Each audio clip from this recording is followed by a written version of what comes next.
প্রিয় দর্শক শ্রোতা, বিশ্বের বিভিন্ন জায়গা থেকে যারা তারা টিভির এই প্রোগ্রাম ইন্দো বাংলা ডায়ালগ দেখছেন, আপনাদের সবাইকে এই প্রোগ্রাম দেখার জন্য স্বাগতম। আমাদের আজকের বিষয় সারা বিশ্বের খুব আলোচিত বিষয়, print media and its impact on society। এই প্রিন্ট মিডিয়া এবং সমাজের উপর তার যে বিশাল সমাজ, রাজনীতি, রাষ্ট্রের উপর তার যে বিশাল ছাপ, একটা বিশাল চাপ, তার উপর আলোচনা করার জন্য আমাদের স্টুডিওতে আমাদের সাথে আছেন আপনাদের অত্যন্ত সুপরিচিত মুখ, মিস্টার মানস ঘোষ। তিনি বর্তমানে স্টেটসম্যানের এডিটর। মানসবাবুর সুবিধা হলো উনি ভারতকে যেমন চিনেন, তিনি বাংলাদেশকেও অত্যন্ত কাছে থেকে দেখেছেন এবং দীর্ঘদিন। আপনাকে এই প্রোগ্রামে আসার জন্য স্বাগত। ধন্যবাদ। আমার ডান পাশে আছেন জিল্লুর রহমান। জিল্লুর রহমান, আমি ঠিক বলতে পারবো না বিশ্বের কথা, তবে নিশ্চিত করে বলতে পারি সাউথ এশিয়াতে কোনো একটি প্রোগ্রাম এক নাগারে প্রতিদিন 8 বছর চালানো, এটা চারটিখানি কথা নয়, বিশাল ব্যাপার। জিল্লুর রহমান বাংলাদেশে চ্যানেল আইতে তৃতীয় মাত্রা বলে যে অনুষ্ঠান করছেন, সে অনুষ্ঠানটি বোধহয় 8 বছরে অতিক্রম করছে না, 8 বছর চলছে। সেই প্রোগ্রামটি তিনি করছেন। তিনি জীবনে যাত্রা শুরু করেছিলেন এগেইন প্রিন্ট মিডিয়ায়, দায়িত্ব পালন করেছেন ভোরের কাগজ, আজকের কাগজে, দাঁড় করিয়েছেন পত্রিকাগুলো। এখনও তিনি প্রিন্ট মিডিয়ার সাথে যুক্ত আছেন এবং একই সাথে অত্যন্ত লোকধন্য এই প্রোগ্রাম যেটা বলছিলাম তৃতীয় মাত্রা, তা পরিচালনা করেন। তিনি ঢাকা থেকে এসেছেন আমাদের সাথে আলোচনা করার জন্য। জিল্লুর, আপনাকে এই অনুষ্ঠানে স্বাগত। আপনাকে ধন্যবাদ।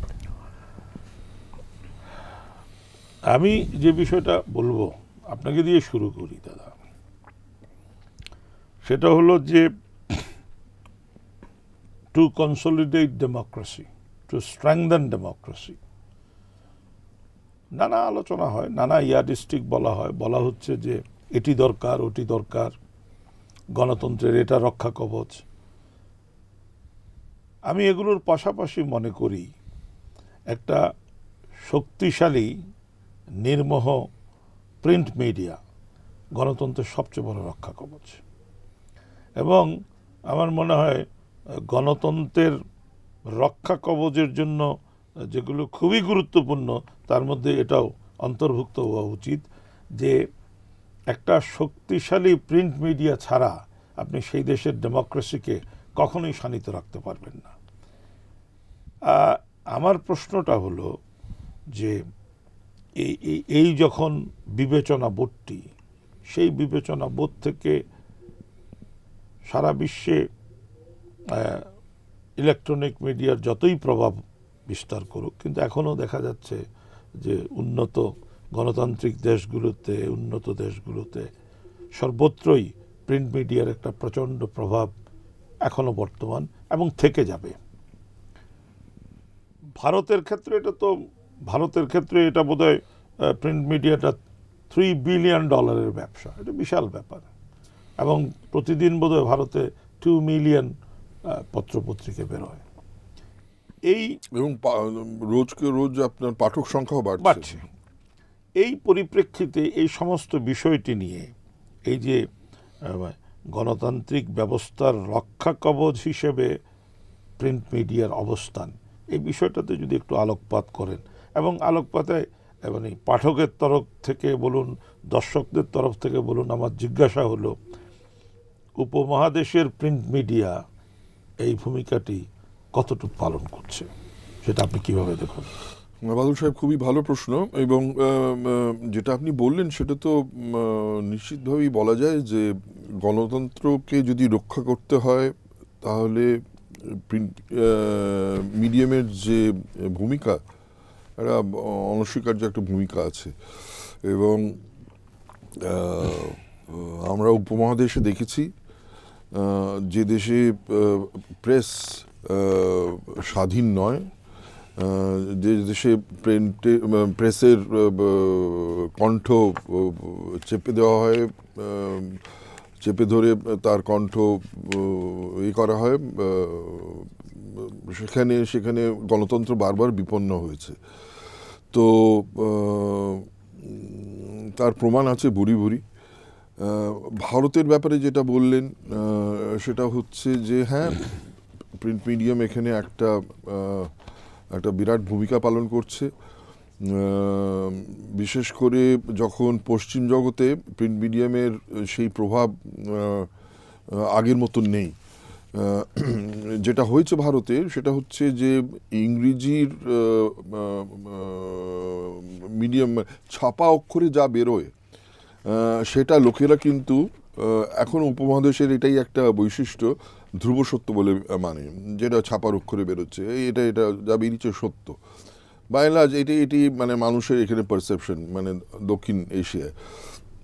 এবং ইংরেজি কাগজে বেরোলে তো কিছু কিছু মানে প্রথম সারি যেসব ন্যাশনাল ডেইলি আছে, স্টেটসম্যান আছে, টাইমস অফ ইন্ডিয়া আছে, হিন্দু আছে, এগুলোতে যখন বেরোয় তখন মানুষ এটাকে সঠিক বলেই মনে করে।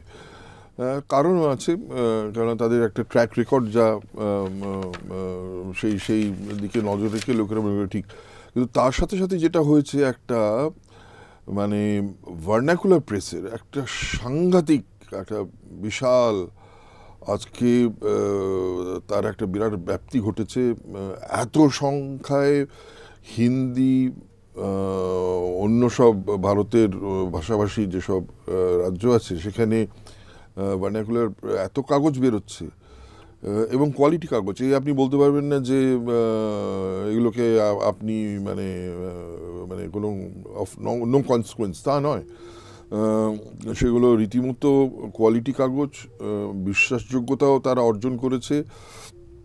এবং এইটাই হচ্ছে ভারতের প্রিন্ট মিডিয়ার একটা বিরাট বৈশিষ্ট্য, যে এটা কিন্তু ওই যেটা আপনার ফোর্থ স্টেট হিসেবে তার ভূমিকা সে গুরুত্ব সহকারেই পালন করছে।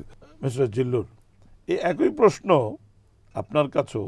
ওনাদের একটা সুবিধা আছে, Indian democracy is much older এবং অনেক বেশি শক্তপোক্ত এবং অনেক ঝড়ঝঞ্ঝার মধ্যে দিয়ে গিয়ে একটি জায়গায় অবস্থান নিয়েছে।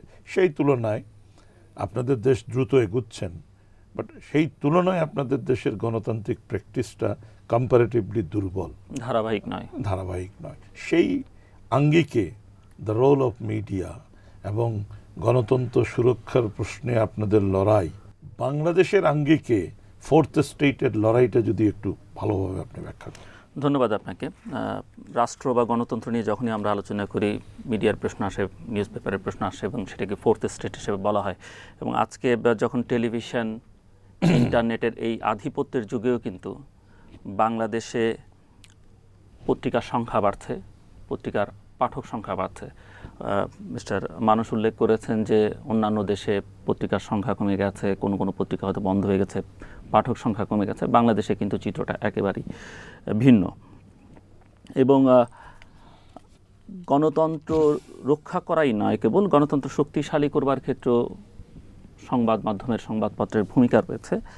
এবং সংবাদপত্রের গুরুত্বটা অন্যান্য মাধ্যমের চাইতে এই জায়গায় আলাদা, যে সংবাদপত্র যে কোনো বিষয়ের যত গভীরে যেতে পারে সেটি অন্য কোনো মাধ্যম যায় না। এবং এটি মানুষ সবসময় সংরক্ষণ করতে পারে ভবিষ্যতে রেফারেন্সের জন্য। অন্য মাধ্যমে সেই সুযোগটা তুলনামূলক বিচারে কম। এই জায়গাটাতে সংবাদপত্রের একটা গুরুত্ব রয়েছে। আর বাংলাদেশের কথা বললে অনেকে মনে করেন বাংলাদেশের যে সংবাদপত্র, কোনো সংবাদপত্র, সব সংবাদপত্র নয়, যে চাইলে যে কোনো সময় যে কোনো সরকার তৈরি করতে পারে, যে কোনো সরকারের পতন ঘটাতে পারে, যে কাউকে সরকারে নিতে পারে, বা প্রশাসনের বিভিন্ন জায়গার যে কোনো মানুষকে যে কোনো জায়গায় তার অবস্থান থেকে সরিয়ে দিতে পারে, এতটা শক্তি রাখে সংবাদপত্র। বাংলাদেশের রাজনীতির ক্ষেত্রে যদি আমরা দেখি যে বিগত সরকারের সময় যেসব কর্মকাণ্ড হয়েছে সেখানে আপনি জঙ্গি তৎপরতার কথা বলেন, সেই সময়কার দুর্নীতির কথা বলেন, সন্ত্রাসের কথা বলেন, গণমাধ্যম কিন্তু ছাড় দেয়নি। তত্ত্বাবধায়ক সরকারের 2 বছরের অনির্বাচিত শাসনের সময় বলেন, অন্য অনেকেই রাজনীতিকরা কেউ কেউ কম্প্রোমাইজ করবার চেষ্টা করেছেন, সংবাদপত্র কিন্তু ছাড় দেয়নি। আবার বর্তমান সরকারের সময় যদি বলেন, যেখানে দুর্নীতি, যেখানে সন্ত্রাস যেটুকুই হয়েছে কম বেশি, সেগুলো কিন্তু সংবাদপত্র কখনোই ছাড় দিচ্ছে না।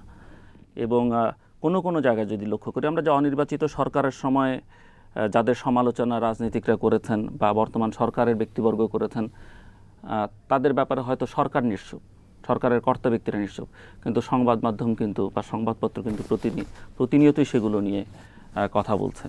আমাদের পরিবেশ নিয়ে সংবাদপত্রগুলো গুরুত্বপূর্ণ ভূমিকা পালন করছে, অর্থনীতি নিয়ে। আজকে বাংলাদেশে ঢাকা এবং চট্টগ্রামের যে পুঁজিবাজারের দরপতন, সেটি এবং তার কারণ, সেগুলো অনুসন্ধান করবার কিন্তু চেষ্টা হচ্ছে।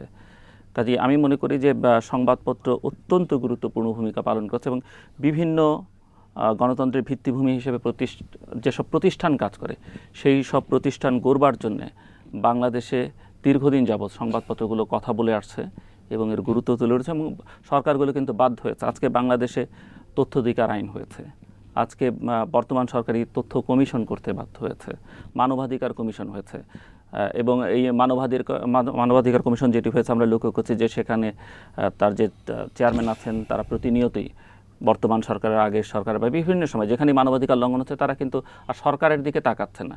এবং আমি মনে করি যে এই সব জায়গায় সংবাদপত্রের একটি অত্যন্ত গুরুত্বপূর্ণ ভূমিকা আছে। ছোট একটা বিরতি নেব, বিরতির পরে আমরা এই চমৎকার আলোচনায় আবার ফিরে আসব।